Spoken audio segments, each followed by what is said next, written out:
Hey guys, it's Chuck, Wrestling Over Everything. Just wanted to introduce you to tonight's guest. It is Super Dave, the ref, the greatest ref that's ever repped in the state of Texas, Mississippi, Alabama, Louisiana, and any other state he's repped in. He's better than everybody else. It's Super Dave. Well, thank you. You're way too kind. Way too kind. No way. I appreciate that. Little Nate's nothing. It's Super Dave. Stop it. Come on, a little more. Hey, look, I watched you wrestle as Super Dave one time, and it was amazing. Oh, it was horrible. It was drizzling crap. It was great for me. I don't even load the gear in my bag anymore. Somebody might see it and be like, "Hey, you can take a bump. Need you in the ring." Yeah, there was a time I'd bring it with me, but it's just not anymore. I get it. That's a nice collection you got behind you, sir. Well, thank you. You need to let me just, I can grab one of those belts from you if you need me to. Yeah. I'd let you grab it, but you couldn't leave with it. Oh, okay. Well, you need to let me come fish is all I really am concerned about. Anytime you want to, come on. It needs to be fished. Look, I've got a Dash is sitting in there begging to go fishing, so we can we'll arrange that. But I got two questions for you. Okay.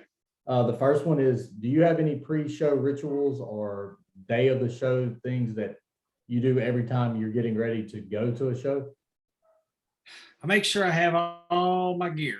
It's got to be just right. I mean, I get really, really, really paranoid that I'm going to get to an event and not have what I need. I don't want to be, it would mess with me if I didn't have my belt. It would mess with me if I put the wrong socks in there. I told you I used to carry my boots and my tights and a mask just in case there was a battle royal or somebody didn't show up. And I took a couple years off, and I've just started back in January. And the day of the show, I was looking at the bag, and I just put my stuff in there I needed to referee, and I didn't put my boots and my tights and my mask in there. And it really, really felt awkward not taking it with me. Yeah. So I showed up to a show one time with no socks, and had to put my boots on with no socks. So I started wearing a fanny pack, and I always had socks in my fanny pack because I heard the story of Bobby Eaton. He had everything in his fanny pack. So I wanted to be the Bobby Eaton of Mississippi. So I packed everything I could put in my fanny pack. That's good. It's better to have too much. Tape. Yep. I don't even use tape, and I used to keep tape in my bag. But if somebody needed tape, I remember one time Vordell needed a mask because he was gonna go out twice. Yep, I remember that night. Yeah, you were there. And yep. He borrowed my mask and my tights, and I don't know if anybody's ever noticed it. Vordell's like two of me. So the mask is, it never shrunk back. It became useless. It wasn't a really good mask anyway, but right. Vordell's got a big head because everybody puts him over, so he's used, it just grows. For everybody that doesn't know Vordell Walker, shame on you. Oh, he's incredible. He's one of the best talents I've ever been in the ring with, and so believable. Yes. And there was one night him and Rodney Mack were throwing. I swear, if they weren't throwing live rounds, they're the best workers I've ever seen in my life. Him and John Davis, if you ever watch their matches, it's the same way. John told me a story about they called it the Harder Than It Has to Be tour. They wrestled 150 times in like 3 years, and they just beat the shit out of each other every match. I can only imagine. They hit each other harder every time they got in the ring. I'm like, y'all are wow, like that's the craziest thing I've ever heard. Why would you do that to yourself? Not me. You saw me wrestle. I ain't trying to hit nobody. I've been thrown over the top rope twice by Jeremiah. I don't go back in there. Oh, that's funny. He was my first match. Really? Yep. I did not know that. He went to pick up Shaky for a first body slam. Shaky didn't hear what he said, so Shaky like fell. He picked Shaky up off the ground and slammed him. I believe it. He slapped him in the ear first, and then picked him up. And while he was going for the body slam, he said, "Do you like barbecue sauce with your chicken nuggets?" It was the funniest thing I've ever seen. I'm laughing at Shaky because he's got this look like as he's getting by it, right? But the second question I have for you is, what does the words "wrestling over everything" mean to you? It means exactly what it sounds like. Wrestling pretty much comes over everything. I mean, it probably in every aspect of my life. I'm coming up on 40 years as a fan. I mean, I was a fan when I was a little kid and I got away from it. But at this point in my life, like you see behind me, all this stuff, and this is just one wall. I mean, the whole place is 264 square foot of packed when I don't have room for anything else.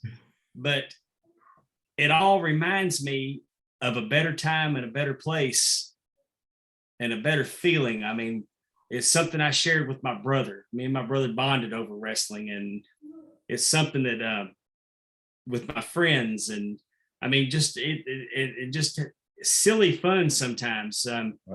Bowling teams calling ourselves the Wolf Pack, and bowling a strike and doing a DX chop, and just having, I mean, everything, it all comes back to wrestling and getting together on Sundays and cooking out and watching the pay-per-views back when you had to get them on pay-per-view. Right. And it was just, everything kind of came back to it. It's something me and my wife shared. All of a sudden, she's into trading cards. Right. And I don't know how to act with her being out of control buying trading cards. No, she's trying to buy all the merch and not let you buy anything. No kidding. And then and with my grandkids, I've got a lot of grandkids, but my Maddie and Patrick, the ones that live here in Mississippi, it's something we share together. Right. I'll take them to events, and it just makes me feel like a kid watching it through their eyes. Yeah. So, I mean, it's just a common bond, and it makes us happy, and being part of it, being able to the privilege of being able to get in a ring and referee. Now it's vacations, or our vacations always end up being centered around an event. Like, yeah. I have to pick my vacation times in December, like a football draft, because whoever's been there the longest gets to pick first. Right. So when it gets down to me, I've already got it.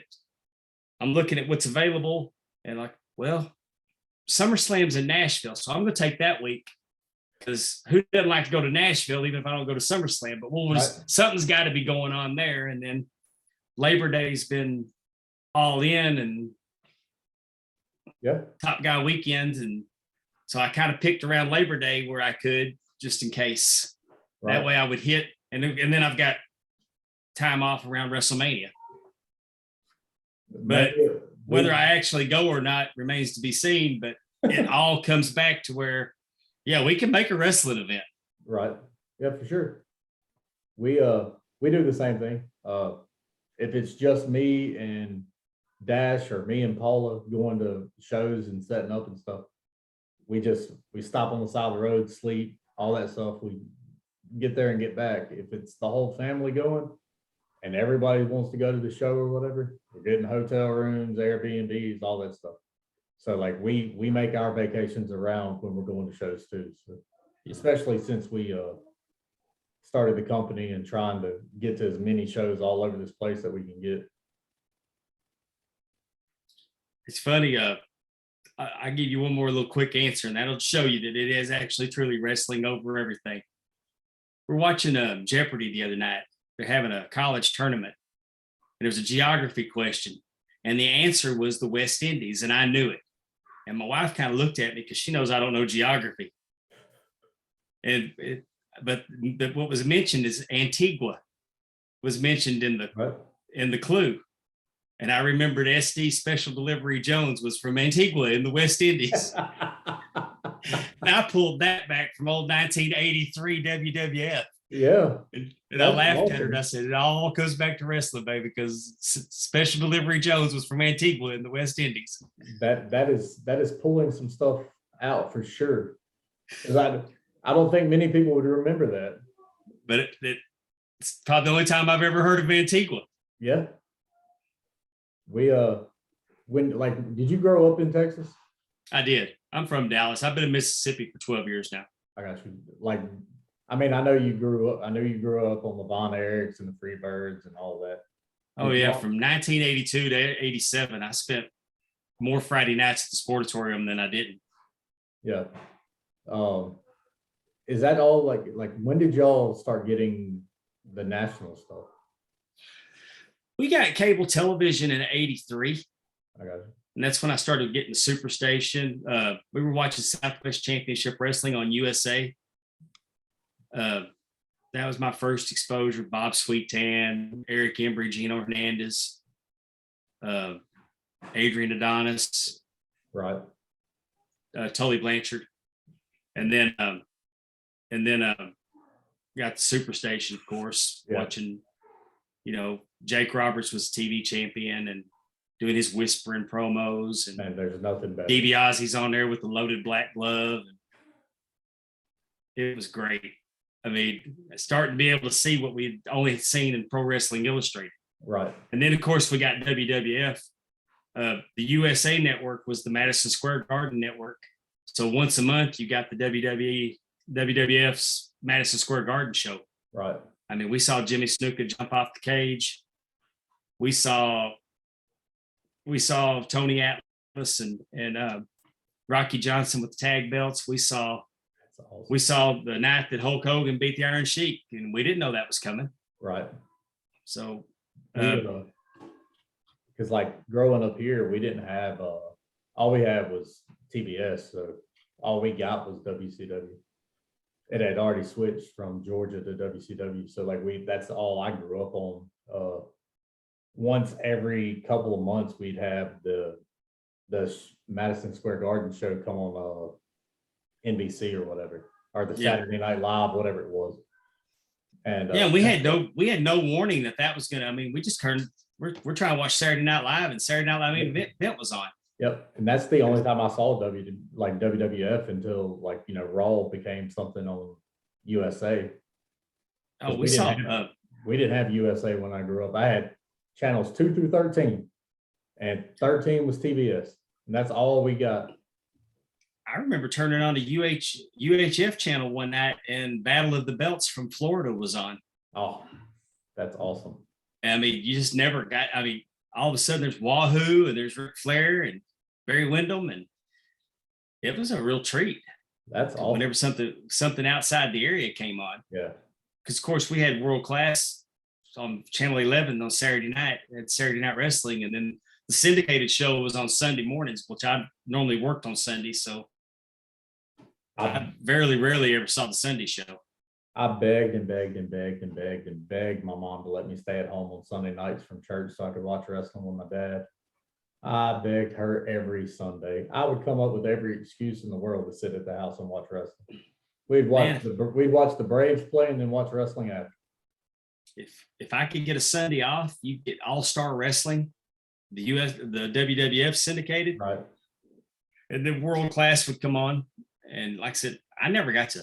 The only time I ever saw anything from the Sportatorium was when I went. Right. Because we didn't have VCRs. I mean, I bought my first VCR in '84, and that was just to tape Georgia Championship Wrestling so I could see Dusty Rhodes and Ric Flair cut promos. There's not many people better than those two cutting promos. It was incredible. I loved it. It's a lost art, the promo. Isn't it?